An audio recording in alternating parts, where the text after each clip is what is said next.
Nagpur railway स्टेशनला आज 100 वर्षे पूर्ण झाले। 15 जानेवारी 1925 ला रेल्वे स्टेशनचं उद्घाटन झालं होतं। रेल्वे स्टेशनवर अविरत 100 वर्ष प्रवाशांची वर्दळ पाहायला मिळते। देशातील एकमेव डायमंड क्रॉसिंग नागपुरात आहे। केंद्रस्थानी असलेल्या नागपूर रेल्वे स्थानकाला आज म्हणजे 15 जानेवारीला 100 वर्ष पूर्ण होत आहेत। 15 जानेवारी 1925 रोजी या रेल्वे स्थानकाची निर्मिती करण्यात आलेली होती। तत्कालीन ब्रिटिश सरकारचे अधिकारी सर फ्रँक यांच्या हस्ते या रेल्वे स्थानकाचं उद्घाटन करण्यात आलेलं होतं। या रेल्वे स्थानकासाठी मध्य प्रदेशातील खैरागड जे आहे तेथील राजाने 1 रुपयामध्ये 30 एकर जमीन विकलेली होती। सावनेर येथील सँडस्टोन आणून या रेल्वे स्थानकाची अशी सुंदर अशी ही वास्तू निर्माण करण्यात आलेली होती, जी आजही पाहायला मिळत आहे आणि ब्रिटिशकालीन वास्तूचा हा नमुना आपल्याला म्हणता येईल।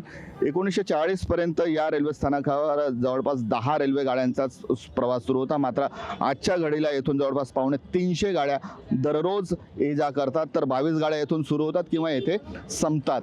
आता या रेल्वे स्थानकाचा जो आहे तो पुनर्विकासाचं काम हाती घेण्यात आलेलं आहे। जवळपास 500 कोटींच्या या रेल्वेच्या पुनर्विकासाचं काम करण्यात येत असून विविध विकास कामं या अंतर्गत करण्यात येत आहे। डिसेंबर 2025 पर्यंत हे काम पूर्ण होणे नियोजित करण्यात आलेलं आहे।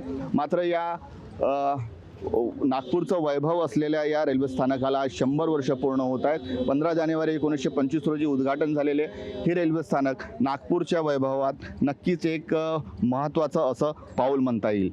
कॅमेरामन मंगेश मोहितेसह जितेंद्र शिंगाडे, पुढारी न्यूज, नागपूर।